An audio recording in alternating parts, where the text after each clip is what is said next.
Welcome back to Technical Talkout. Today, let's talk about the lightweight picture. What do we got going on here? This is following UFC 299, where there were a couple top 10 lightweights on the card who both coming off wins. So let's get into it.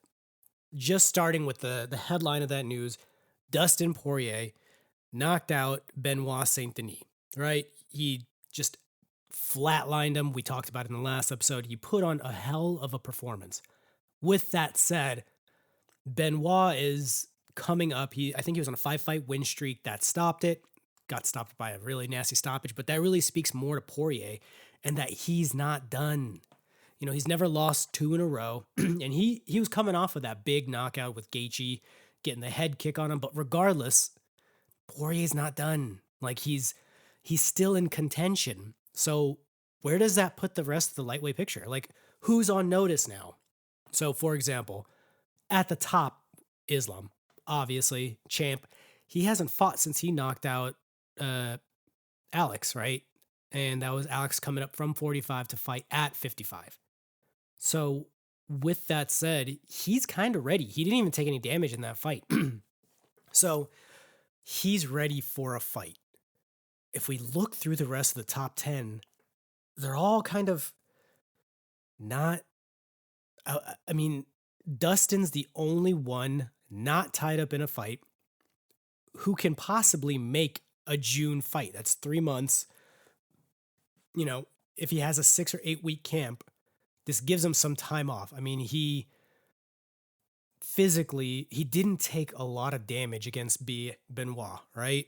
He got grappled a lot, which I mean doesn't bode well going into somebody against like Islam, who I mean has put on a striking clinic as of late. When he dropped Charles, he was out striking him in that fight, and then he subbed him. And then, in the first fight with Alex, he kind of outstruck Alex, while Alex actually put on a better performance in terms of wrestling.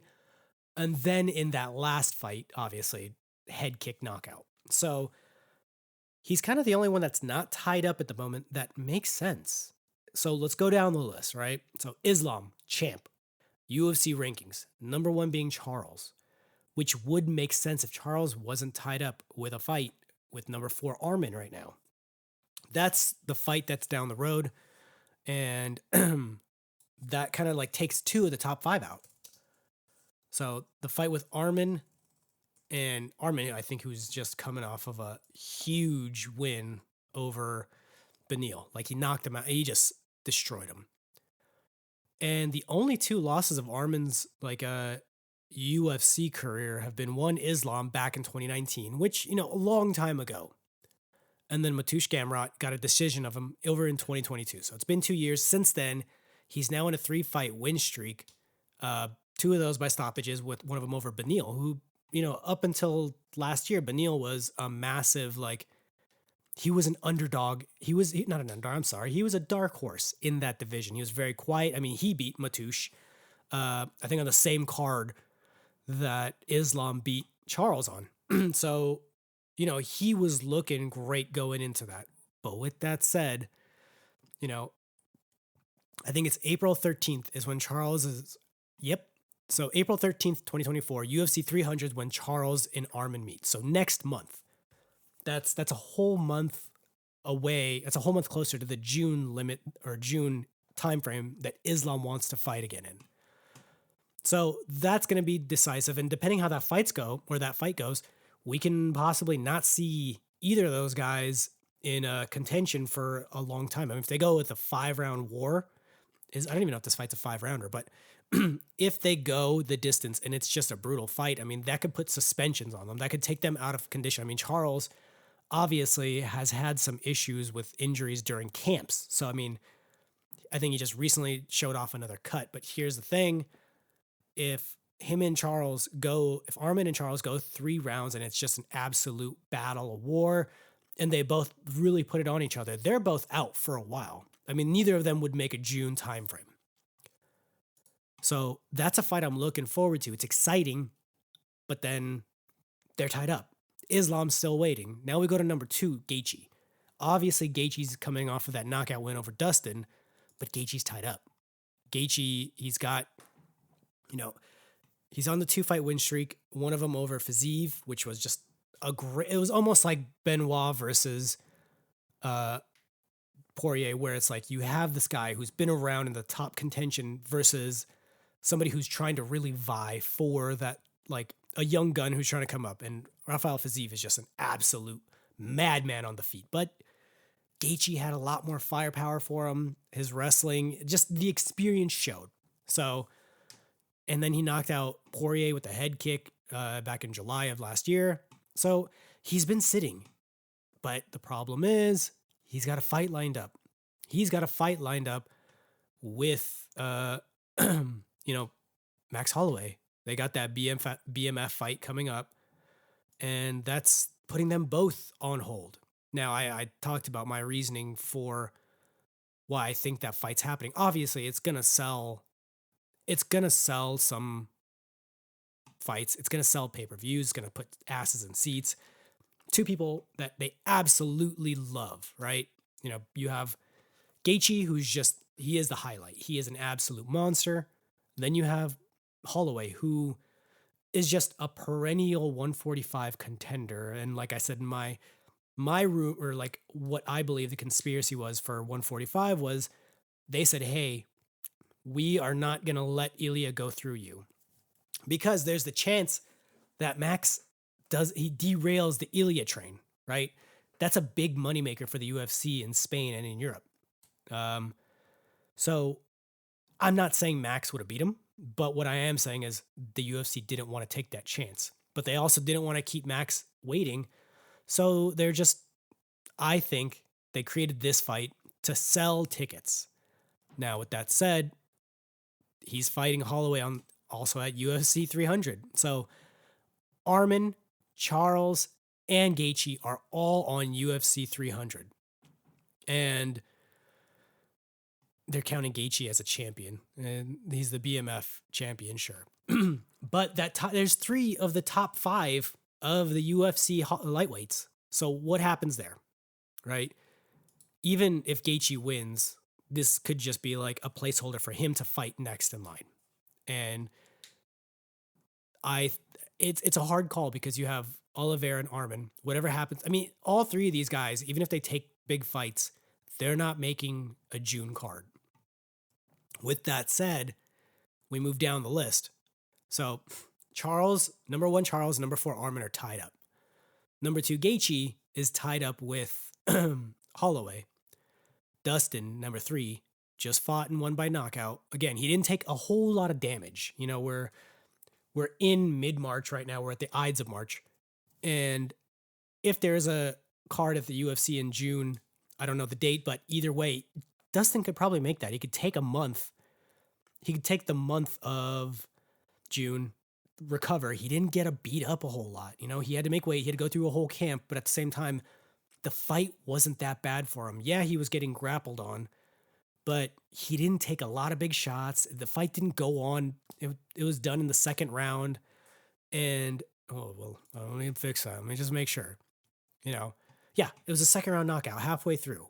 And he didn't take a whole lot of beating in that fight. And his fists probably got beat up more than his face did. So he's prepared for a June fight, like Ali and Islam said. So we'll touch back on that. At number 6, which truthfully, I don't know why he's at number 6. I love him. I will watch him fight all the time, and I will root for him. Michael Chandler at number 6. I mean, does Chandler make sense? No.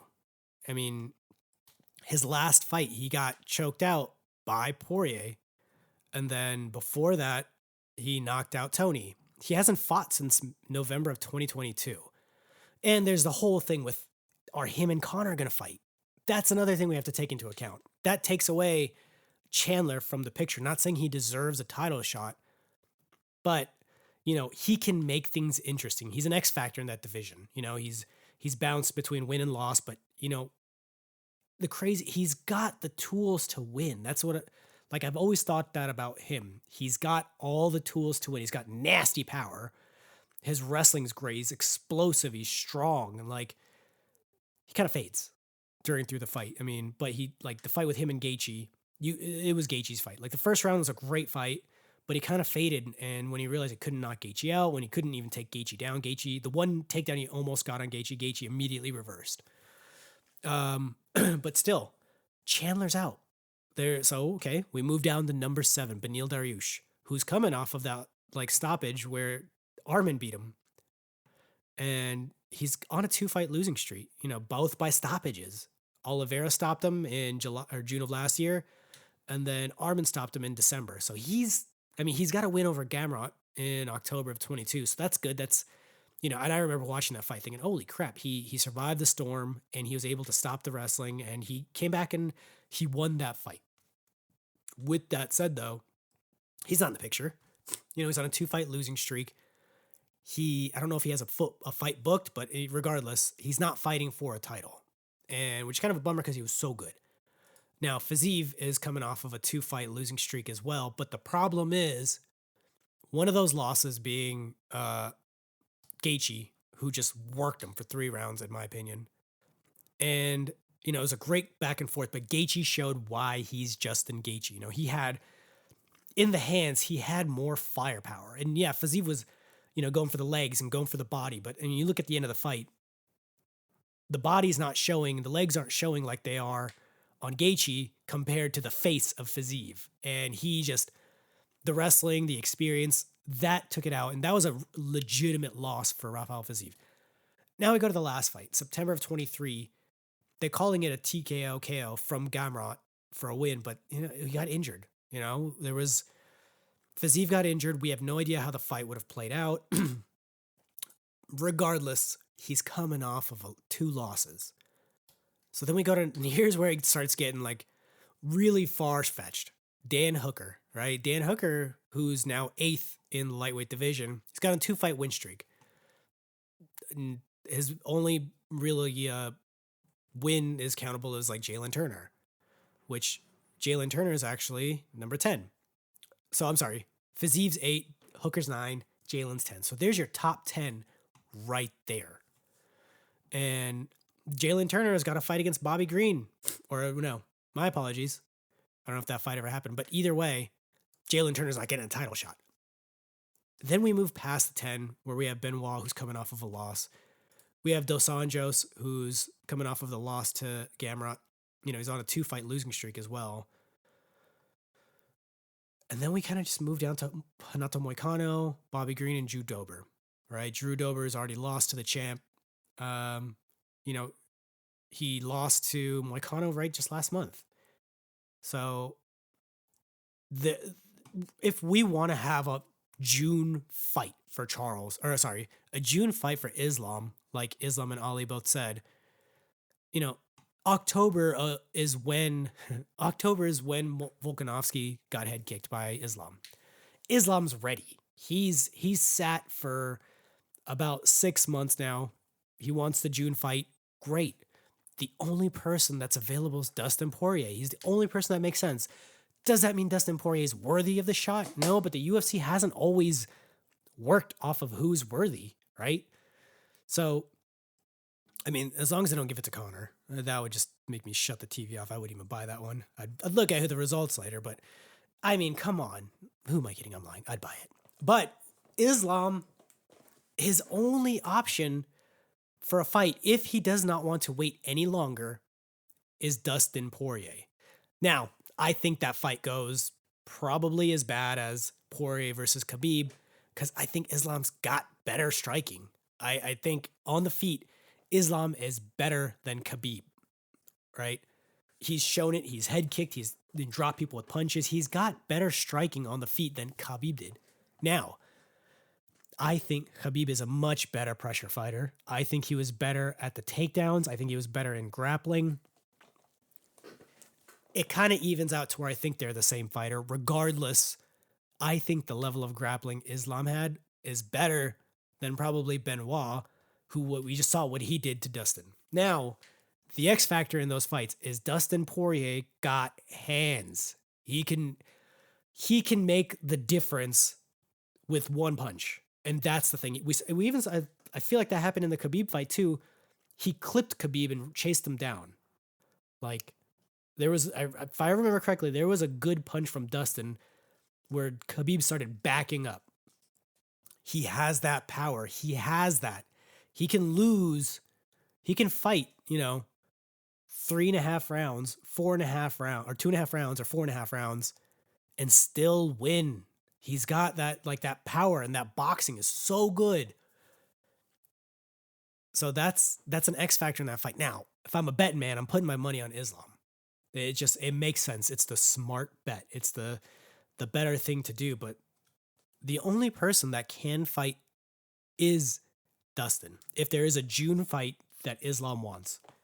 With that said, again, if Islam wanted to wait, you have 3 of the top 5 fighting next month on UFC 300. You have, oh, I didn't even realize this. Going back to my last fight, I mean, this is a lightweight heavy fight. And this is UFC 300's got a great card from bottom to top. The problem is, I just don't think it's got very good main events in the feature bout. Like Pereira and Jamal Hill. Okay. It's a good fight. I think it would have been a great fight. I don't think it sells 300. And Weili Zhang's defending her title. Absolute monster. But it doesn't sell. I don't think so. And, who she's fighting against is a fellow countrywoman. I'm not even going to pronounce her name because I'm going to butcher it. Yan Xiaonan. If I said that wrong, if anyone wants to come at me, I'm sorry. But regardless, those aren't sellers of pay-per-view. Now, take away those 2 fights. This card is great looking, but let's focus on the lightweights here. Gaethje versus Holloway. Holloway's not a lightweight, but he's fought at lightweight. We saw what Dustin did to him at lightweight. I don't know how that fight goes for Holloway. I don't know how it goes for Gaethje. It's kind of dangerous for both of them because Gaethje's on track for a title shot, right? Holloway, he hasn't lost at featherweight to anyone not named Alexander Volkanovski. With that said, if he loses to Gaethje, where does that put him in the light or the featherweight picture? Does he have to go down and fight maybe Volkanovski again? Is Volkanovski going to get an immediate title shot against Ilya, like as a rematch, since he's defended and held that belt for so long? That one's kind of weird, but Gaethje has a lot on his plate if he loses. That takes away his run at a title because he's lost. He lost at lightweight, even though it wasn't to a lightweight. He would lose at lightweight. He'd fall out of the picture and have to win back his fight. Regardless, that's what happens with that. Then we have Oliveira and Arman. Like, okay, great. That's awesome. But again, that's so many lightweights on this card. But that's going to be, that fight, I think, decides either the next title eliminator or the title shot, right? Whoever wins that fight's either going to fight for the belt or fight somebody for the belt. I'm sorry, that doesn't make sense. They're either going to fight for the belt or they're going to fight somebody to fight someone for the belt. So if I were to play it out, if Gaethje wins, he probably gets the next title shot, and then the winner of Arman and Charles probably fights Dustin Poirier, right? If Poirier doesn't get a fight in June. But we also have to just go down the rest of the list. And let's see, Jalen Turner versus Renato Moicano. Jalen's 10th, and Moicano, I think, is like 12th or 13th. He's out of the top 10. So this is a good fight for both of them, but it doesn't really help anything. Jim Miller versus Bobby Green, that's just a slugfest that's going to be on the early prelims. That's something that's going to draw people in, especially Figueiredo and Garbrandt. Man, this is a good card outside of the 2 main events, the main event and the feature bout. But I think, so what are they saying? UFC lightweight eliminator. Yeah, so I take this back. The UFC lightweight title eliminator is Arman and Charles. That's the UFC lightweight title eliminator. It says it right here, but that doesn't change. That means whoever wins that fight's getting the next shot. That doesn't mean when it's going to happen or who it's going to happen against. Because if Islam wants to fight in June, he's got one option. Unless one of these guys pulls out of these fights right now, nobody else can fight him that's worthy, that would make sense, except Poirier. So do we want to see Poirier and, do we want to watch Poirier and Islam fight in June? I would. I like it. I probably know the outcome, but again, Dustin and Gaethje both have that X factor in their hands. They showed it against Charles, who they both lost via getting tapped out to, and they both hurt Charles. Problem is Charles came back and he absolutely dogged. He was a dog in that fight and took those shots, came back, delivered shots of his own, then landed the submissions. But unless they pull out, you've got 3 of the top 5 on this card. Gaethje, Oliveira, Arman. Arman and Charles are fighting for the next title eliminator. Maybe that means whoever they wins gets the next shot, and then maybe they're just looking to set up Gaethje, Dustin part 3, and then the title eliminator gets Islam in June. Maybe they make Islam wait till like August. But that's kind of where we stand with the lightweight picture in the top 10. It's interesting because we do have new blood crawling up the ranks and showing how good they can be. I mean, Arman, he lost to Islam before, but he's just been on an absolute tear. Charles is Charles. I mean, he stopped everybody not named Islam. And, he beat Chandler, Poirier, Gaethje, Dariush. I mean, I'm not even going to bring up Tony. That was just kind of like that wasn't so impressive because it just like, it didn't impress me as much as those other wins did. Regardless, like, does he fight for the title next after beating Arman, or does Arman beat him in a fight? Then where does that put Gaethje? Where does that put Dustin? So there's a lot going on the UFC lightweight, but not for the champ. Like, there's the only way this makes sense is if Islam's like, cool, you know what? I can fight later in 2024. I don't have to have a June card. You know what? Let's set up something from August and beyond. Then the picture kind of like starts opening up.